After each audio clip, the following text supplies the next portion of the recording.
মুহূর্তে আমরা হচ্ছি কামডোহরি পূর্বপাড়া রিক্রিয়েশন ক্লাবে একেবারে উপরে, মানে যেখানে পুজো মণ্ডপ হচ্ছে সর্বজনীন দুর্গা উৎসব। সেখানে কিন্তু অনেকে এখানটা কিন্তু গড়িয়ার পঞ্চদুর্গা নামেও কিন্তু যে মন্দিরটা চেনেন। অবশ্যই আপনাদেরকে দেখাবো এবারের মেন আকর্ষণ এখানে বৃন্দাবনের চন্দ্র উদয় মন্দির, এবং সেখানে অবশ্যই মন্দিরটি পুরো ঘুরে দেখাবো। এবং আপনাদের সামনে রয়েছে মার প্রতিমা কিন্তু তৈরি করা হচ্ছে, এখনও কিন্তু এখানে তৈরির কাজ চলছে, আর চলছে পুরো প্যান্ডেল নির্মাণের কাজ। চলুন পুরো প্যান্ডেল তো আপনাদের ঘুরে দেখাবোই। অবশ্য ক্লাবের কর্মকর্তারা কী বলছে তা তো থাকবেই অবশ্যই আপনাদের জন্য।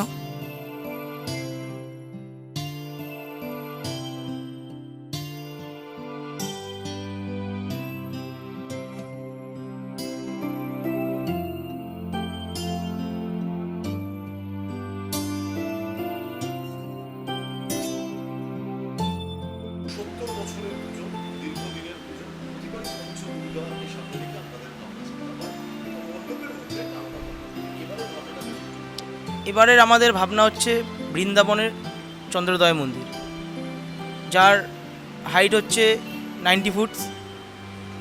তো ভেতরে আমাদের কিছু শুকনো ফলের কাজ থাকছে, কিছু হোগলা পাতা, বাঁশ, এই শুকনো জিনিসের কিছু ভেতরে কাজ থাকছে। আর বাইরেটার আপনি যে 90 ফিটসের যে ওপরের চূড়াটা দেখছেন ওটা পুরোটাই কাচের কাজ থাকছে, আর বাদবাকি বাইরে কাঁচ, ফোম, গ্লাস সব মিলিয়ে কাজ থাকছে। এছাড়াও থাকছে আমাদের আকর্ষণীয় লাইটের কিছু খেলা, ওটা তো থাকছেই। বাদবাকি আরও কিছু আকর্ষণ আমরা এখনই বলতে চাইছি না, যাতে মানুষ এসে ওটা সাসপেন্স দেখতে পায়, তাই জন্য আমরা এখনই পুরোপুরি কিছু বলতে চাইছি না। পাঁচটা রূপ হচ্ছে কুষ্মান্ডা, ব্রহ্মচারিণী, কাত্যায়নী, চামুন্ডা আর দেবী দশভূজা। এই পাঁচটা রূপই আছে আমাদের মেন পঞ্চদুর্গা, এই নিয়ে আমাদের পঞ্চদুর্গা।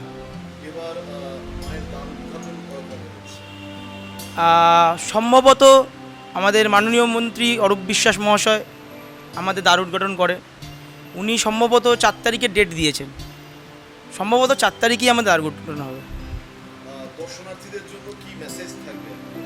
দর্শনার্থীদের জন্য আমাদের পক্ষ থেকে মেসেজ থাকছে, আপনারা আসুন, আপনারা পঞ্চদুর্গা আগাগোড়াই দেখেন। এবছর আরও নতুনত্ব কিছু দেখতে পারবেন। আমাদের এখানে প্রচুর লক্ষ লক্ষ মানুষ একসাথে ঢোকে, তো আমরা চাইছি আরও মানুষ আসুক, আরও যাতে বাইরে থেকে আরও মানুষ এসে আমাদের এই প্যান্ডেল ঠাকুর উপভোগ করুক। আর আকর্ষণ তো আছেই, দর্শনার্থীদের জন্য আরও সুন্দর সুন্দর আকর্ষণ আমরা রাখছি। শুনলেন তারা কি বলেন। আজকের পুজোর পদধ্বনিতে আমরা ছিলাম কামডোহরি পূর্বপাড়ায়। এরকমই নতুন নতুন পুজোর পদধ্বনি নিয়ে কিন্তু ফিরে আসছি বাংলার পালস টিভিতে। বাংলার পালস টিভি দেখতে একদমই ভুলবেন না, আর বাংলার পালস টিভিকে ফলো এবং সাবস্ক্রাইব করতে একদমই ভুলবেন না। ক্যামেরায় সত্যজিৎ শাহের সাথে পৌলমি হালদার, বাংলার পালস টিভি।